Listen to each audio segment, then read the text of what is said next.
Hey, welcome all you Adam heads out there. This is Adam's Ham Radio. We're going to do a little update on the weather.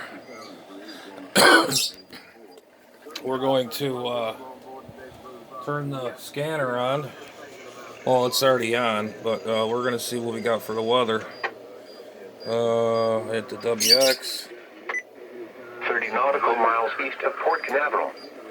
25 nautical miles east of Sebastian Inlet. 17 nautical miles east of Fort Pierce Inlet. 9 nautical miles east of St. Lucie Inlet. The latest available surf temperatures as of Monday.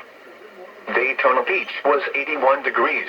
The Port Canaveral buoy was 84 degrees. Fort Pierce was 83 degrees. And Jensen Beach was 85 degrees. Here is the Kite Information. Daytona Beach shores, Sunglow Pier. High tide Tuesday at 9:33 a.m. Low tide Tuesday at 3:45 p.m. High tide Tuesday at 9:50 p.m. Low tide Wednesday at 3:53 a.m. Port Canaveral. High tide Tuesday at 9:25 a.m. Low tide Tuesday at 3:30 p.m. High tide Tuesday at 9:39 p.m. Low tide Wednesday at 3:39 a.m. Gives a crap about the tides. Sebastian Inlet Bridge. High tide Tuesday at 9:32 a.m. Low tide morning. A tropical storm watch has been upgraded to a tropical storm warning for the following counties. In Florida, coastal Indian River, coastal Martin, coastal St. Lucie. Inland Indian River, inland Martin, inland northern Brevard, inland southern Brevard, inland to St. Lucie. Great. Mainland northern Brevard, mainland southern Brevard, northern Brevard Barrier Islands and southern Brevard Barrier Islands. Tropical storm warning.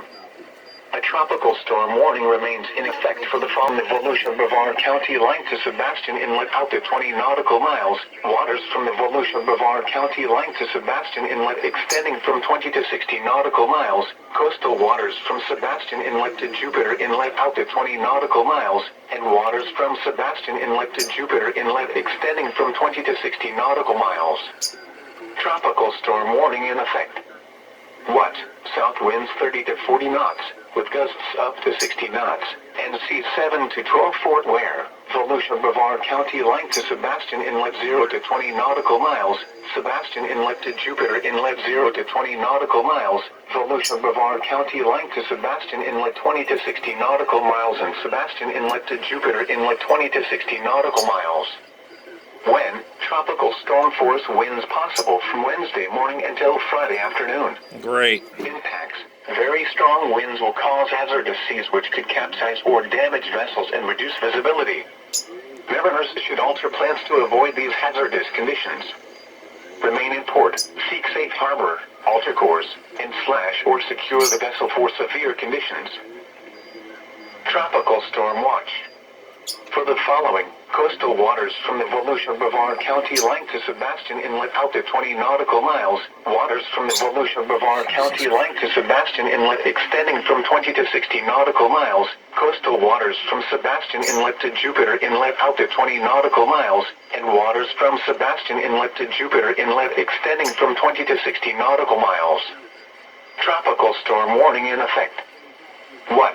South winds 30 to 40 knots, with gusts up to 60 knots, and seas 7 to 12 Fort Ware, Volusia Brevard County line to Sebastian Inlet 0 to 20 nautical miles, Sebastian Inlet to Jupiter Inlet 0 to 20 nautical miles, Volusia Brevard County line to Sebastian Inlet 20 to 60 nautical miles and Sebastian Inlet to Jupiter Inlet 20 to 60 nautical miles. When? Tropical storm force winds possible from Wednesday morning until Friday afternoon. Impacts. Very strong winds will cause hazardous seas which could capsize or damage vessels and reduce visibility. Mariners should alter plans to avoid these hazardous conditions.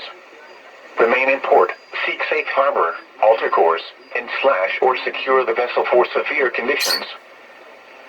The latest tropical cyclone advisory, at 8 a.m. Eastern Daylight Time, the center of Hurricane Ian was located by NOAA Hurricane Hunter aircraft, Cuban and Key West radar data near latitude 22.6 north, longitude 83.6 west.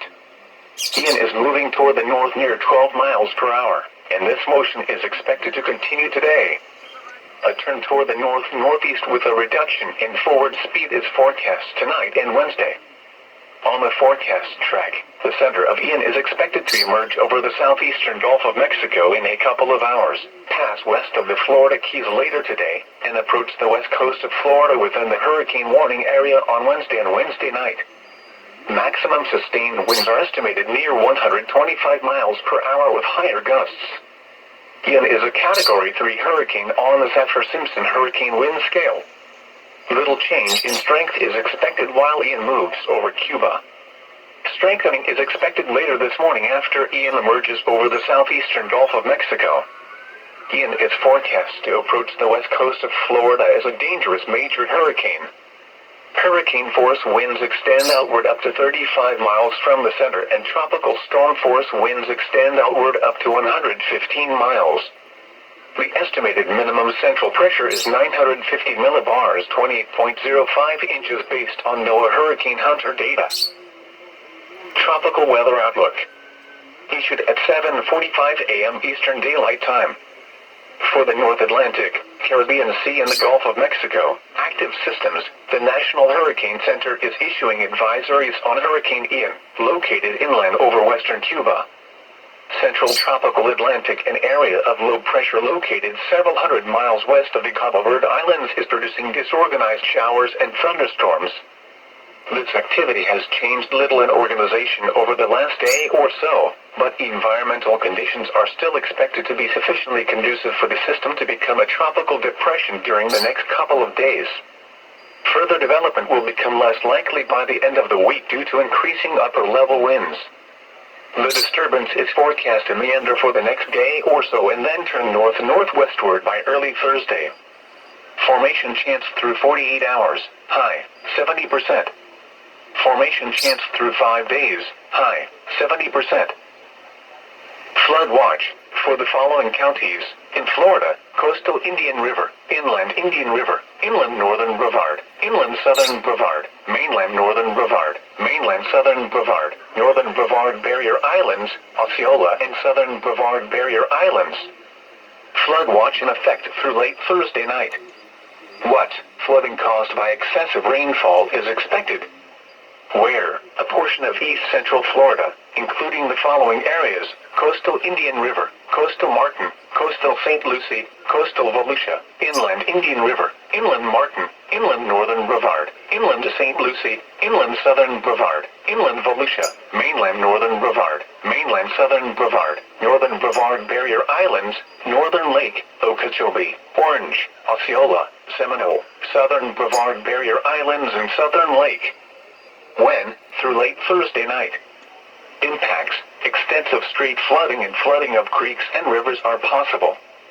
Area creeks and streams are running high and could flood with more heavy rain. Additional details: http://www.weather.gov/safety/. Flood. You should monitor later forecasts and be alert for possible flood warnings. Those living in areas prone to flooding should be prepared to take action should flooding develop. New information: current watches and warnings. A tropical storm warning and hurricane watch are in effect for Northern Lake and Southern Lake. A tropical storm warning is in effect for coastal Indian River, coastal Martin, coastal St. Lucie, inland Indian River, inland Martin, inland northern River. Well, that's the weather we have forecast as of now. And that's what we have, and we're going to keep an ear out on the weather, and that's the weather report we've gotten. And I think around Wednesday or Thursday we're going to probably get the effects. Who knows? We don't know exactly where it's going. That's just how it goes. But anyways, guys, hang in there. We'll be fine, and we'll catch you on the next one. Adam Sam Radio, going QRT 7-3.